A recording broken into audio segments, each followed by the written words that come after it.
Mississippi gravel is typically brown. Raw gravel is tough but workable. Heated rocks usually turn red. Heating the rock makes it so much more workable. It's much easier to pressure plate. I heat the gravel in a kiln at a constant 485 degrees for 12 hours. The heating rate is 50 degrees per hour, heating and cooling.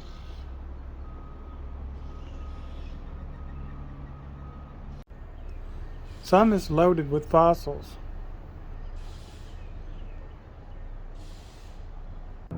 Some is banded with color. Join me as I journey back to making arrowheads from Mississippi gravel. Thanks for watching. And thanks so much for subscribing.